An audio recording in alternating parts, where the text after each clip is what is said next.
sebenarnya termasuk orang yang paling menderita. Yang pertama, sampai hari ini saya belum pernah masuk ke kantor. Yang kedua, saya belum pernah mimpin apel. Dan saya tidak ada yang pakai baju PKK kecuali anak saya.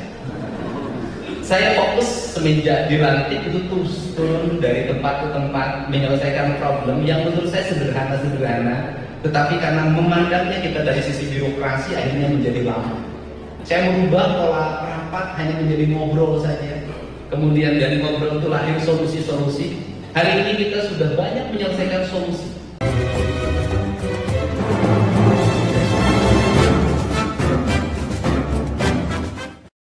Assalamualaikum warahmatullahi wabarakatuh. Selamat pagi, sampurasun. Nah, dulur-dulur semuanya, tepat hari ini hampir 2 pekan Kang Deddy Mulyadi tidak mengantor di Gedung Sate. Berbeda dengan kepala daerah yang lainnya, Kang Deddy Mulyadi langsung turun dan terjun ke masyarakat menyelesaikan berbagai problem yang hari ini dihadapi oleh masyarakat. Dan yang menarik nih, bahwa Kang Deddy Mulyadi membuat laporan hasil kinerja yang sudah 2 pekan ini beliau kerjakan dan diupload ke media sosial. Oke, kira-kira apa saja hasil kinerja Kang Deddy Mulyadi selama 2 pekan ini? Kita simak videonya. Ini salah satu upaya yang dilakukan Pemprov Jabar dalam mencermati berbagai perkembangan bencana yang terjadi. Di antaranya adalah bencana banjir dan bencana longsor. Saya kan sudah memitigasi dari mulai satu, membenahi tata ruang di puncak dan di seluruh Jawa Barat harus dibenahi. Kita berani memulai melakukan pembongkaran daerah yang menutupi daerah resapan air yang berdampak pada mengalir air ke Cisarua, dari Cisarua kemudian nanti ke Kali Bekasi, dari Kali Bekasi dari ke Kota Bekasi dan Kabupaten Bekasi serta Jakarta. Kalau Jakarta dari Ciliwung. Nah, kemudian yang kedua, kita juga sudah bergerak untuk membenahi daerah aliran sungai. Hari ini alat-alat berat sudah jalan. Saya besok akan mengadvokasi Kementerian PUPR untuk berhadapan dengan warga yang sudah mensertifikasi daerah aliran sungai. Karena daerah aliran sungai sepanjang dari Cibarusa, Cilengsi, kemudian Kali Bekasi, semuanya sudah bersertifikat.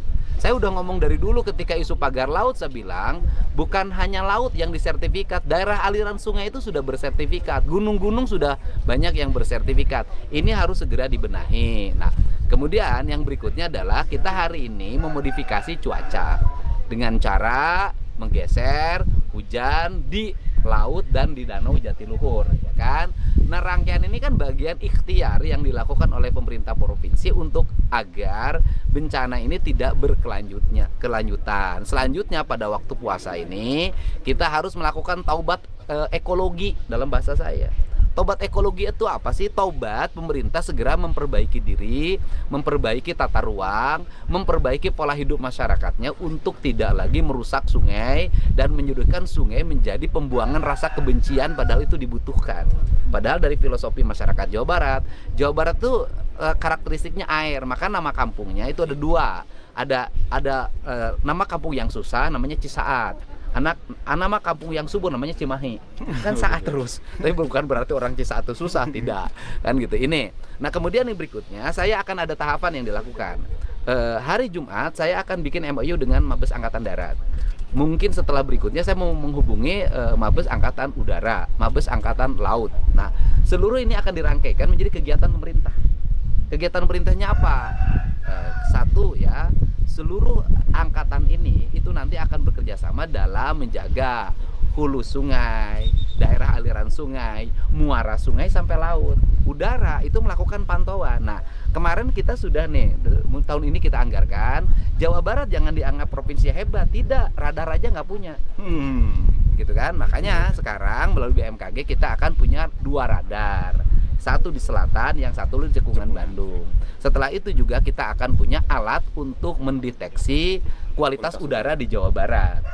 Nah, kemudian berikutnya kita akan memparalelkan early warning system, yaitu sistem yang bisa memberikan peringatan dini kepada masyarakat tentang sebuah bencana. Nah, ini menjadi rangkaian, termasuk nanti dengan AU, dengan BMKG, kita akan bicara mengenai perencanaan musim.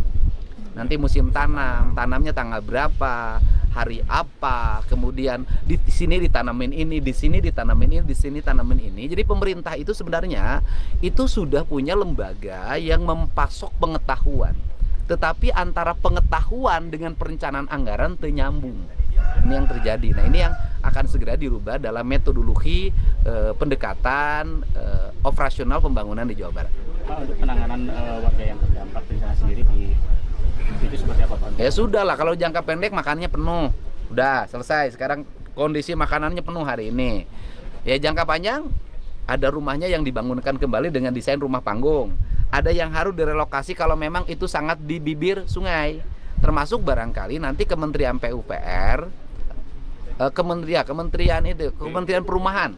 Kementerian Perumahan juga harus mengevaluasi pengembang-pengembang yang melaksanakan pembangunan perumahan di tepi sungai, di tengah sawah. Dan para bupati wali kota harus segera mengevaluasi tata ruangnya secara bersama. Ini kan menurut saya Jawa Barat itu sudah tidak pantas ada musibah. Nggak pantas, kenapa? Orang udah sistemnya udah bagus, alamnya sudah bagus. Karena ketidakpantasan ini terjadi karena melaksanakan perencanaan pembangunan, tata ruangnya dilakukan secara ugal-ugalan, melawan prinsip-prinsip alam itu sendiri. Gitu loh. Ya. Pak, sertifikat yang di Bekasi ada berapa, Pak? Kita belum data, tapi nanti hari ini kita akan bahas dengan Menteri ATR. Dan saya akan meminta untuk dicabut. Pak, kalau total Hanya di Bekasi aja atau daerah lain juga, Pak? Pokoknya se-Jawa Barat mah udah ada wanita taruhan saya, itu sudah disertifikatkan. Udah, terus total kerugian Pak kemarin kan Bapak 3 miliar ya Pak. Itu Bodebek aja Bapak. yang mana 3 miliar? Yang kerugian dampak bencana. Wow, lebih triliun Pak, ya, triliun. Itu Bodebek Sekarang atau? begini, pokoknya gini, yang wilayah Bogor, Bogor, kemudian Depok, Jawa Banjir, kemudian Bekasi dengan Kerawang. Ya lebih, nanti kita audit lah. Kita kan, kalau menurut saya sih lebih dari 3 triliun ya. Lebih dari 3 triliun itu apa sih? Bukan hanya kerugian yang diderita oleh warga, tetapi juga recovery yang dilakukan oleh pemerintah itu mahal. Makanya kalau pendapatan dari sektor kepariwisataan jualan tiket di puncak itu dapat sekian, ruginya di bawah lebih dari itu. Makanya pembangunan itu jangan suka melihat sudut pandang ekonomi pendapatan, terus lihat dampak yang ditimbulkan dari sebuah keputusan. Pak, soal sertifikat dicabut nanti ada ganti rugi nggak? Ya enggak dong, dia kan sudah ngambil tanah negara. Kan dulu itu sungai itu pasti dikelola 1 BBBS, kemudian 2 PJT, ketiga PSDA. Nah kan tiga-tiganya merupakan aset negara. Sungai itu dulu negara loh. Ketika hari ini sungai menjadi milik perorangan, berarti ada alih fungsi sertifikat yang tidak tepat. Kalau antisipasi penolakannya akan dilakukan? Ya ada jalur hukumnya dan nanti kewenangan Menteri ATR. Update dan postingan kinerja yang dilakukan oleh Kang Deddy Mulyadi sekaligus menjawab tudingan para haters dan netizen yang mengatakan bahwa Gubernur Kang Deddy Mulyadi adalah gubernur rasa YouTuber, gubernur yang hanya menjadikan sebuah kegiatan sebagai konten dan hanya mencari popularitas. Tetapi jika kita telaah dari laporan yang dilakukan oleh Kang Deddy Mulyadi, mungkin target dan tujuan Kang Deddy Mulyadi untuk mengekspos atau melaporkan kegiatan day to day harian yang dilakukan oleh kepala daerah agar masyarakat itu tahu bahwa pertanggungjawaban kepala daerah yang sudah dipilih, yang diamanahkan memimpin mereka itu betul-betul bekerja dan